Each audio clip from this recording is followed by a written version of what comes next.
Gospel according to Luke, the 9th chapter. Glory to you, O Lord. Now about 8 days after these sayings, Jesus took with him Peter and John and James and went up on the mountain to pray. And while he was praying, the appearance of his face changed, and his clothes became dazzling white. Suddenly they saw two men, Moses and Elijah, talking to him. They appeared in glory and were speaking of his departure, which he was about to accomplish at Jerusalem. Now Peter and his companions were weighed down with sleep, but since they had stayed awake, they saw his glory and the two men who stood with him. Just as they were leaving him, Peter said to Jesus, Master, it is good for us to be here. Let us make 3 dwellings, one for you, one for Moses, one for Elijah, not knowing what he said. When he was saying this, a cloud came and overshadowed them, and they were terrified as they entered the cloud. Then from the cloud came a voice that said, This is my son, my chosen. Listen to him. And the voice had spoken, Jesus was found alone. And they kept silent, and in all these days told no one any of the things they had seen. On the next day, when they had come down from the mountain, a great crowd met him. Just then a man from the crowd shouted, Teacher, I beg you to look at my son. He is my only child. Suddenly the spirit seized him, and all at once he shrieks. It convulses him until he foams at the mouth. It mauls him and will scarcely leave him. I beg your disciples to cast it out, but they could not. Jesus answered, You faithless and perverse generation, how much longer must I be with you and here with you? Bring your son here. While he was coming, the demon dashed him to the ground in convulsions. But Jesus rebuked the unclean spirit, healed the boy, and gave him back to his father. And all were amazed and astonished at the greatness of God. Herein is the gospel lesson.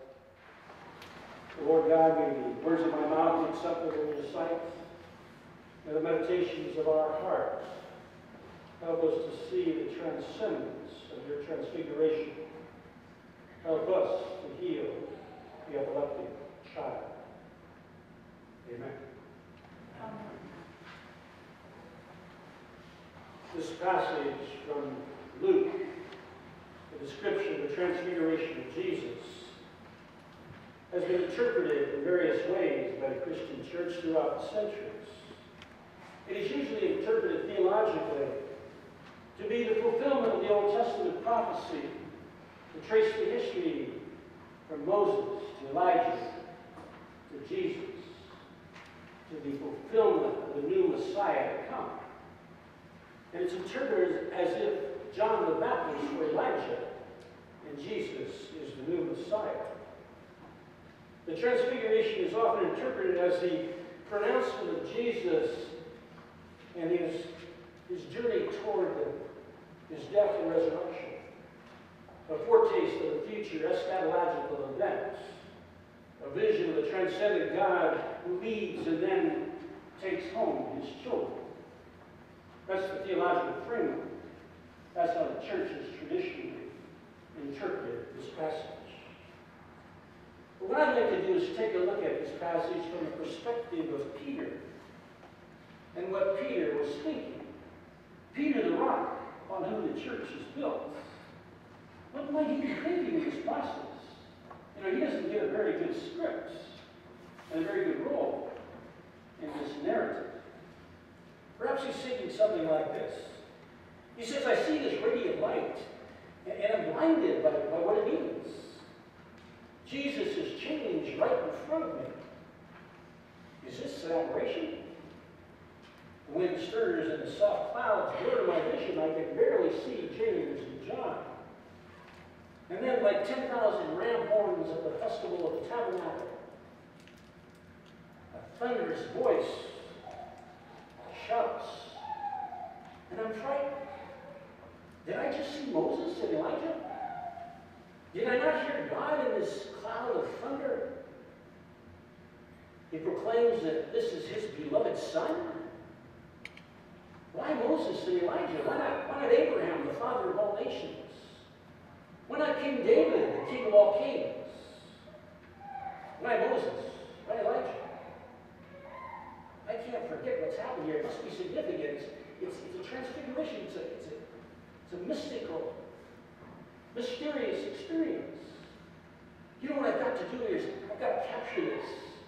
I've got to make some statues here. A temple, 3 temples. One to Moses, one to Elijah, one to Jesus. I've got to remember this event. I need to come back here so I can experience this once again. And this other part here, what about this epileptic child? What's all that about? We couldn't heal him. What's Jesus thinking? I suspect those are some of the thoughts of Peter in this narrative, the Transfiguration. Well, what do we make of this story? How do we understand it? Let's take a look at a moment of Moses. You know, we read the Old Testament lesson in Exodus, and it describes Moses and how Moses' face was changed, and there was an etherealness about him. He had to wear a veil on his face. You know, there's another account of Moses in Deuteronomy. And when Moses comes down from the mountain, Mount Sinai, he's been up there, he's got the 10 Commandments from God, supposedly etched them in clay tablets. And he brings these back down, and he's been gone a long time, 40 days. And what's happened while he was gone is this: the people became disturbed. They didn't know when he would come back, if ever. And they begin to think, you know, it can't be the God that Moses talked to us about that brought us out of Egypt, out of slavery. It had to be another God. So they got together with Aaron and they created another God. They took all their gold and they molded it into a calf, an idol that they could worship. And that became their God that brought them out of slavery, out of the land of Egypt, into a new land. So when Moses comes back down the mountain, what does he see? He sees the people that have abandoned God, that begin to worship idols in this golden calf. And Moses throws down the commandments and they smash all over the ground. And then Moses proceeds to smash the idol. And he says to the people, my God just gave me the commandments from Mount Sinai. This is our God. Yahweh is our God, not this golden calf. God is the God that brought us out of Egypt, not this golden calf. You are not to have other gods. You're not to carve images, graven images. You're not to do this and pretend that that's your God. Make them look like things in heaven, on earth, or below the earth. That's the first commandment. Yahweh is your God. Moses is irate. The point of this is Moses attacks, confronts idolatry. Elijah does the same thing. If you recall the story of Elijah, he's the prophet during the reign of Ahab. Ahab was married to Jezebel, a Phoenician woman who brought in this seductive Baal worship. And she brought with her 450 priests. And they created these temples all over the kingdom. And they began to worship this god, this Baal, this idol. Again, it's Elijah that confronts the idolatry of the people. And he puts that particular image and that particular religion to the test. And ultimately, their God failed. And Elijah said, Yahweh is our God. God is our God, not the idol that you set up.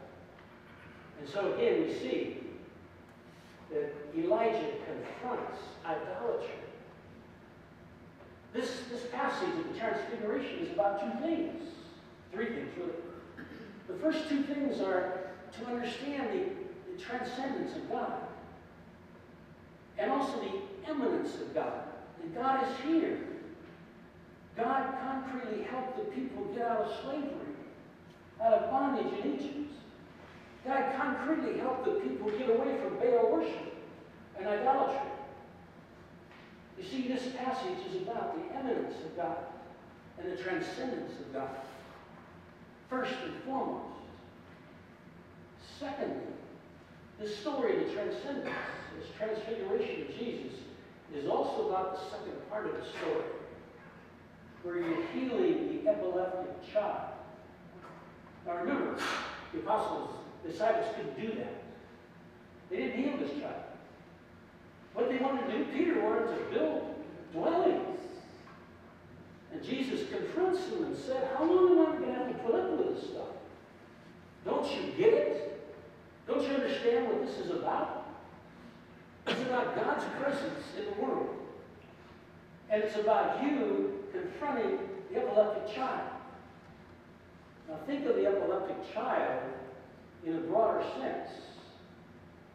It was understood that epilepsy was caused by demonic possession, by the forces of evil that destroys life. That's what this story is about. It's about confronting evil, confronting idolatry. The Transfiguration is God in this world.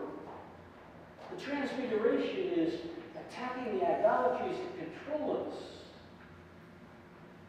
and healing those injustices, healing those evil things in this world. So the question is, what are our idols? What's idolatry to us? And if this indeed is the message, that God is present in relationships, that God is here to be for transcendence and eminence with us as a presence to attack injustice and evil.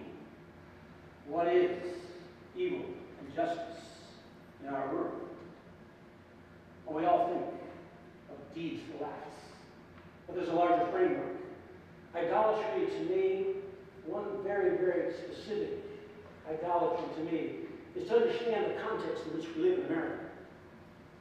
In America, if you make $50,000 a year, do you realize that you are in the top 1% of the wealthiest people in the world? In the world. You see, our society is all about wealth and the accumulation of wealth, the accumulation of possessions, and the striving to get more. And there's nothing wrong with that particularly. What's wrong is the end idol. The idea that greed controls us, that greed is good. I don't know if many of you remember the movie called Wall Street. But in that movie, Mike Douglas plays the part of a man that's possessed with the idea of greed. And he says it like this. He says, greed, for lack of a better word, is good. Greed is right. Greed works. Greed clarifies, cuts through, and captures the essence of the evolutionary spirit.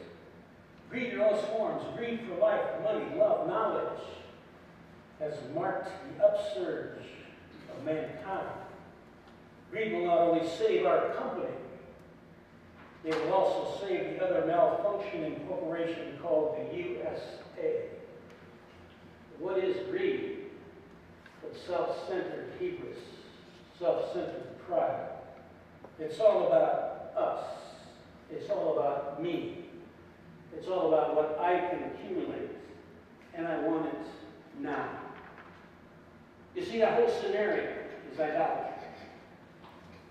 Because what it does is it excludes ethics, morality.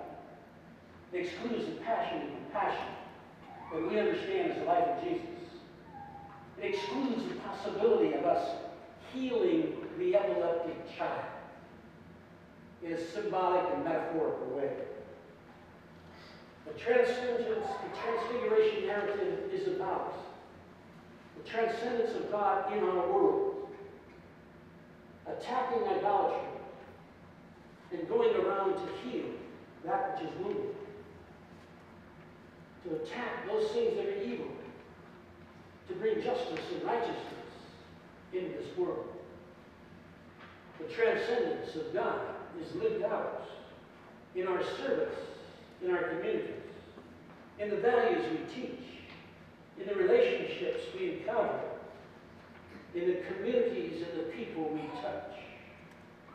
To heal the epileptic child is to embrace, listen to this, principles To embrace principles in politics. What a novel idea. To heal the epileptic child is to embrace morality in commerce. Think about Wall Street for a moment. Is there any morality there? To heal the epileptic child is to embrace humanity in the sciences. To embrace conscience in pleasures. To embrace character in education. Compassion and conflict. Work and ethics in the accumulation of wealth. Sacrifice and joy and worship. With God, we are ultimately and intimately connected to His people and to His Word. Transcendence and eminence go together. You can't remove the transfiguration from the healing of the epileptic child. That's what we are called